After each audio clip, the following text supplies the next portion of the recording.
saya Alestin Indonesia B. Teknik Informatika STD 18281. Hari ini saya mengerjakan tugas 1 mobile, teknologi mobile tentang arsitektur komunikasi seluler. Arsitektur komunikasi seluler kali ini kita akan membahas mengenai arsitektur jaringan seluler. Yang terlihat sederhana namun sebenarnya arsitektur dan proses pembuatan panggilan daripada jaringan seluler termasuk cukup rumit. Dimulai dari gambar arsitektur daripada jaringan telekomunikasi mulai dari GSM sampai CDMA hampir sama, di mana telepon seluler ke telepon seluler lainnya harus mengalami proses sedemikian rumitnya untuk memulai panggilan dan sekadar berbicara. Rumitnya arsitektur ini berujung pada besarnya investasi dan tipisnya keuntungan dalam memelihara dan mengoperasikan jaringan seluler. Secara sederhana, arsitektur GSM dapat digambarkan sebagai berikut. Suatu panggilan dimulai dari headset. Headset memiliki bagian-bagian tersendiri, dimulai dari IMEI atau International Mobile Electronic Identification bersama dengan SIM atau Subscriber Identity modul yang membentuk suatu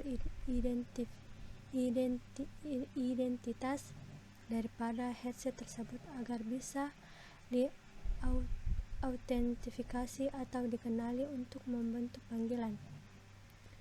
panggilan. Sebuah ponsel sendiri selalu memancarkan sinyal yang terdiri dari 3 bagian utama, yakni sinyal RR untuk request layanan, Mobile Management untuk menentukan lokasi di mana ponsel berada, dan CM Cell Management untuk peringatan dan memutus. Sebuah headset berkomunikasi dengan BTS memakai protokol yang disebut LED yang membentuk lapisan 2 antara BTS dan headset ponsel itu sendiri, dan antarmukanya disebut interface.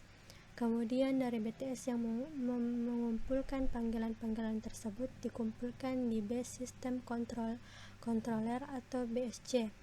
Biasanya beberapa BTS akan membentuk cluster yang untuk diutus suatu BSC tergantung dari jangkauan, muatan trafik, dan kualitas jaringan yang diinginkan. BSC adalah suatu sistem kendali yang mengatur pemakaian kanal, konversi antara sinyal analog ke digital, konversi antar sinyal analog ke digital. Konversi antara sinyal analog ke digital di kanal suara, transmisi dan penerimaan dari jaringan yang ia kontrol. Jadinya, bila terjadi sesuatu, BSC akan mengirimkan sinyal ke BTS untuk mengubah frekuensi atau mengatur pemindahan antara satu BTS ke BTS lainnya apabila posisi ponsel bergerak atau biasa disebut proses handover.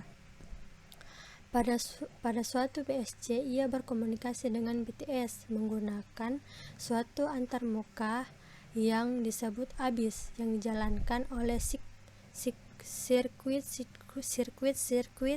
ESI atau EI untuk menjalankan fungsi pengontrolan persinyalan dan sinkronisasi antar BSC, BTS, dan ponsel atau headset. Nama dari protokol yang dipakai untuk berkomunikasi antar BTS dan BTS juga memakai LAN yang menjalankan 3 fungsi tadi.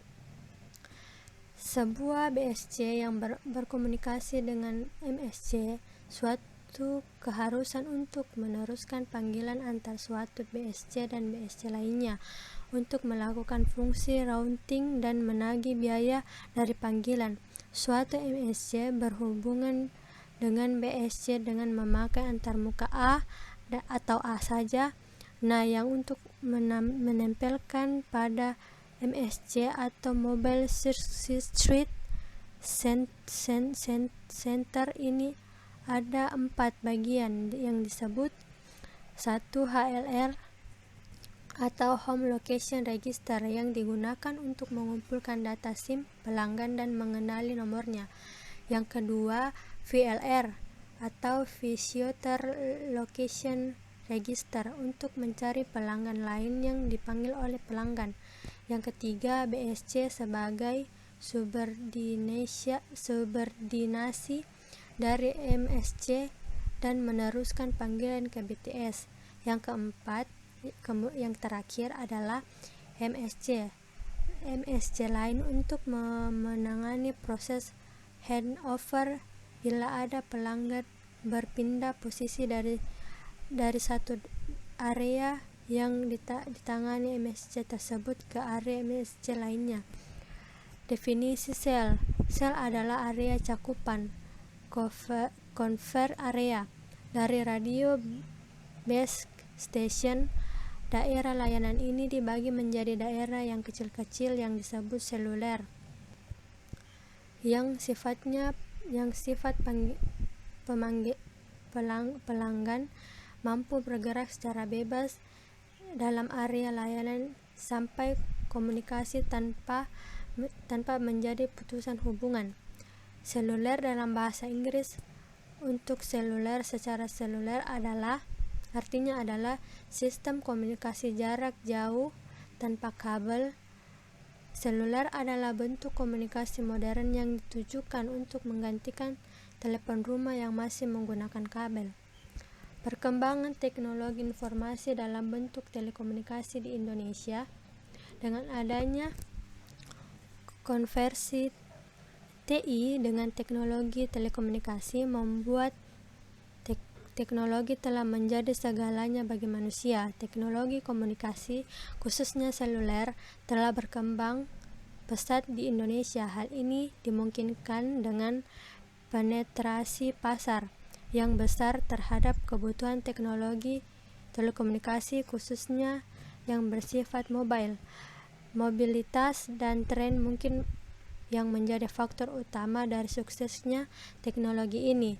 Mobilitas merupakan keunggulan utama teknologi seluler dibandingkan dengan telepon tetap. Setiap pelanggan dapat mengakses di mana saja, kapan saja ia berada. Komunikasi suara dewasa ini tidak lagi hanya mengandalkan jaringan kabel yang bersifat tetap, fleksibel. Selain itu juga komunikasi tidak hanya suara namun juga data dan gambar yang berujung pada multimedia. Kesimpulan, sel adalah area cakupan dari radio base station. Daerah layanan dibagi-bagi menjadi daerah yang kecil-kecil disebut seluler, yang sifatnya pelanggan mampu bergerak secara bebas dalam area layanan sambil berkomunikasi tanpa menjadi putusan hubungan. Sekian dan terima kasih.